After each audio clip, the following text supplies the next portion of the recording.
Halo semuanya, selamat datang di video pembelajaran hari ini. Kali ini kita akan belajar tentang budaya Jawa dan alat komunikasinya. Dalam video ini kita akan membahas apa itu budaya, bagaimana budaya Jawa terbentuk dan berkembang, hingga cara orang Jawa berkomunikasi dalam kesehariannya. Sebelum masuk ke materi, yuk kita pahami dulu apa sih arti dari budaya itu.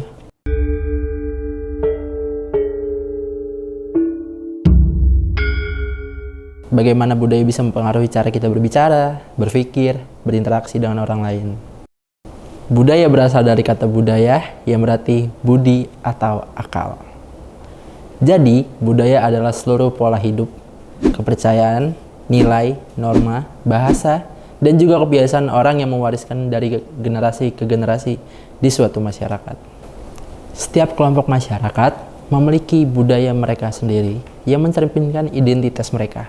Misalnya di Jawa, orang dikenal ramah, sopan, menjunjung tinggi nilai harmoni. Nilai harmoni ini sangat terlihat dalam cara mereka berkomunikasi. Budaya yang kaya ini diwariskan oleh nenek moyang kita, sehingga budaya Jawa yang kita kenal sekarang sudah melalui proses yang sangat panjang dan kaya akan sejarah.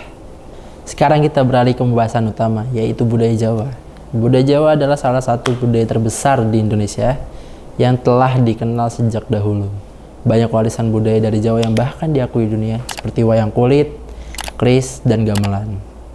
Di dalam budaya Jawa, kesopanan dan tata krama sangat dijunjung tinggi. Orang Jawa cenderung menggunakan bahasa dan sikap yang sopan dalam berkomunikasi, baik dengan orang yang lebih tua maupun dengan teman sebayanya. Bahasa adalah salah satu aspek yang penting dari budaya Jawa. Di Jawa, bahasa dibagi menjadi 3 tingkatan, ngoko, madya, dan krama. Setiap tingkatan memiliki aturan penggunaannya masing-masing sesuai dengan status, usia, dan situasi lawan bicara. Ketiga tingkatan bahasa Jawa ini menunjukkan rasa hormat dan etika dalam berbicara. Mari kita lihat satu persatu. 1. Bahasa ngoko. Ngoko adalah tingkatan bahasa yang digunakan untuk berbicara dengan teman sebaya atau yang sudah sangat akrab. Bahasa ini tidak terlalu formal dan biasanya digunakan dalam percakapan dalam sehari-hari, di antara teman atau bahkan keluarga. Contoh, kowe mangan opo atau kamu makan apa. Soko ngendi ton? Kok sore-sore ono kene? Soko kerja lah. Kan kait mulih kerja iki. Kerja kok ngampak sore mulie? Yo, aku kerja lembur soalnya. Wah, enak yo kerja lembur. Berarti duitnya oke golek gajian iki. Ya, engko ditraktir yo. Yang kedua, bahasa madya. Madya adalah tingkatan menengah yang bisa digunakan dalam situasi formal dibanding ngoko, namun tidak terlalu resmi. Biasanya bahasa madya digunakan saat berbicara dengan orang yang tidak terlalu akrab atau dalam suasana yang agak formal. Contoh, panjenengan bade nida nopo, atau Anda akan makan apa? Pak Subur. Wardoyo. Kene katingaran dolan mrene. Inggih Pak, kula mireng dusun ngriki mujudaken dusun wisata agrobisnis. Para warga ing ngriki sedaya sami ngginakaken lahan pekawisanipun kangge nanem sadengah taneman ingkang manfaati lan sami nggadahi kewan ingon-ingon, raja kaya lan sato iwen. Sedaya tinata ngresepaken lan ngasilaken. Kula remen sanget ningali tritis, latar lan kebon sedaya wonten taneman sayur-sayuran. Pak Subur, kula kepengin sinau caranipun nanem lombok wonten pot. Pancen bener aturmu. Warga desa kene padha guyub mujudake desane dadi desa wisata agrobisnis. Malah sakmenika asring kangge studi banding saking dusun-dusun sanes inggih, Pak. Bener aturmu, War. Yen sing kok arepke kepengin nandur lombok ing pot, lah iki bisa kesawang dhewe. ana sing durung kembang, lagi kembang, lan kae ana 12 pot sing wis padha awoh. Ketingalipun menika wonten kalih jenis lombok nggih, Pak. Bener war, sing godhonge ombo-ombo lan uwite rada gedhe kuwi lomboke gedhe. Dene godhonge rada cilik lan wit uga rada cilik kuwi lombok rawit utawa lombok cilik. Kathah lombok alitipun menika nggih. Aku milih nandur lombok rawit. Umure luwih suwe, bisa nganti 3 tahun. Dene yen lombok gedhe mung semusim wae. Kados pundi caranipun nanam lombok ing pot menika, Pak? Sepisan milih winih saka woh sing tuwa lan mateng. Winih digaringake. Yen arep ditandur, dikum dhisik 2 tekan 3 jam ing banyu manget-manget utawa ing larutan atonik supaya bisa nukul apik. Menapa sedaya winih mangke dipun tanem, Pak? Yang ketiga, bahasa krama. Bahasa krama adalah tingkatan bahasa yang paling halus dan resmi. Biasanya digunakan untuk berbicara dengan orang yang lebih tua dalam suasana resmi atau sebagai bentuk penghormatan. Bahasa krama sangat menggambarkan nilai kesopanan orang Jawa. Contoh, panjenengan dahar nopo, atau Anda makan apa? Panggilane jenengan nggih, ajeng ngramungake tugas. Walah, nggih pun, kula rantosi teng griya mangke sonten nggih. Oke, Bat. Assalamualaikum. Waalaikumsalam. A few moments later. Pak, kula badhe tindak. Arep nang ndi Le? Arep griyane abad, Pak. Ngrampungaken tugas kula ini. Loh, PR-mu wingi apa ora dimarahi mbakmu to, Le? Nggih, Pak. Tapi kula tugasnya kelompok dereng rampung. Terusnya Bu Guru tugasnya dinten Kamis, Pak. Walah Le, ndang marino tugas. Dalam budaya Jawa, komunikasi bukan hanya soal berbicara, tetapi juga tentang menjaga hubungan yang harmonis. Salah satu aspek penting dalam komunikasi Jawa adalah anda asor, yaitu sikap rendah hati dan sopan. Prinsip ini tercermin dalam cara orang Jawa memilih kata-kata yang sopan untuk menunjukkan rasa hormat. Selain itu, ada juga alat komunikasi nonverbal, yaitu ekspresi wajah, gerak tangan, dan intonasi suara. Misalnya orang Jawa cenderung menundukkan kepala sedikit saat berbicara dengan orang yang lebih tua atau dihormati, dan menggunakan nada suara yang halus untuk menunjukkan sikap sopan.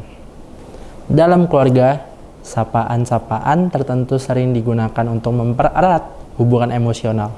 Seorang ibu misalnya bisa memanggil anaknya dengan panggilannya seperti Le atau Nduk, bentuk sapaan. Ini menunjukkan kasih sayang dan kedekatan antara anggota keluarga.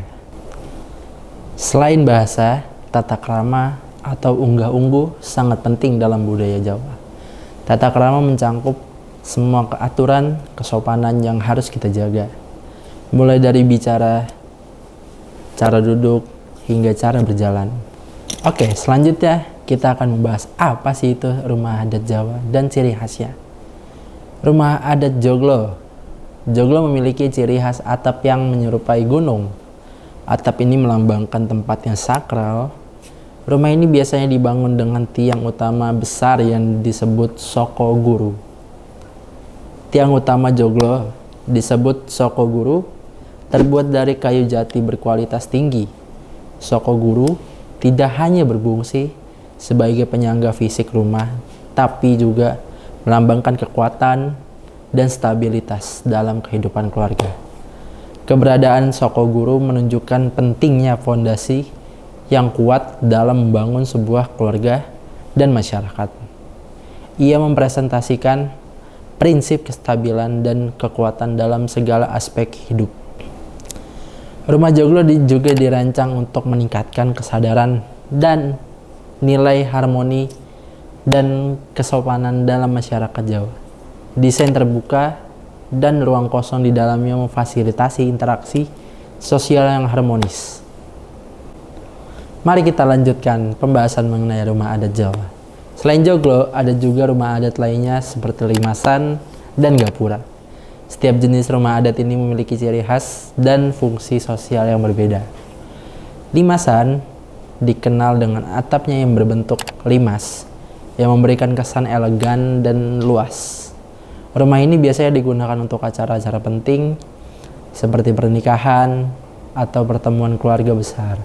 Struktur rumah limasan juga mencerminkan nilai-nilai kekeluargaan yang kuat dalam budaya Jawa. Seni pertunjukan seperti wayang kulit dan gamelan merupakan bagian integral dari budaya Jawa.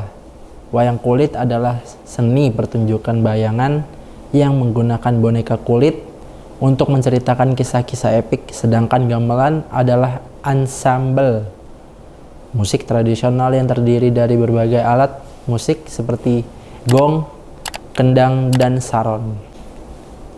Pertunjukan wayang kulit sering mengisahkan cerita-cerita dari epik Mahabharata dan Ramayana.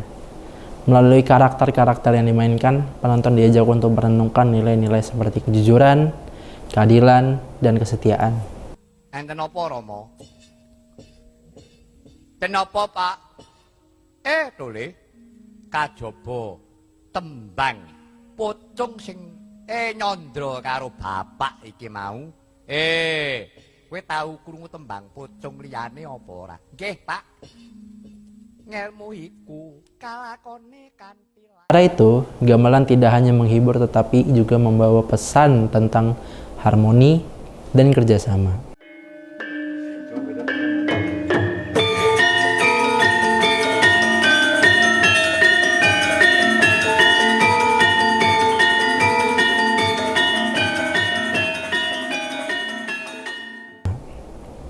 Setiap alat musik dalam ansambel ini memiliki perannya masing-masing, mencerminkan tentang pentingnya kolaborasi dalam masyarakat.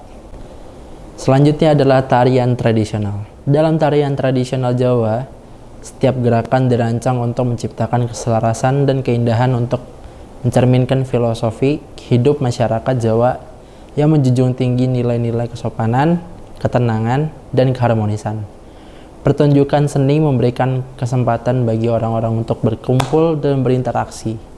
Ini memperkuat ikatan sosial dan membangun rasa kebersamaan di antara anggota komunitas.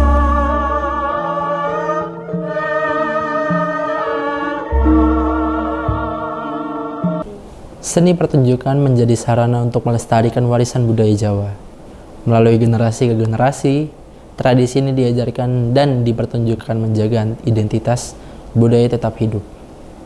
Pertunjukan seni juga mencerminkan dinamika sosial masyarakat. Dalam banyak kasus, seni pertunjukan menjadi wadah bagi komunitas untuk berkumpul, merayakan, dan berbagi pengalaman.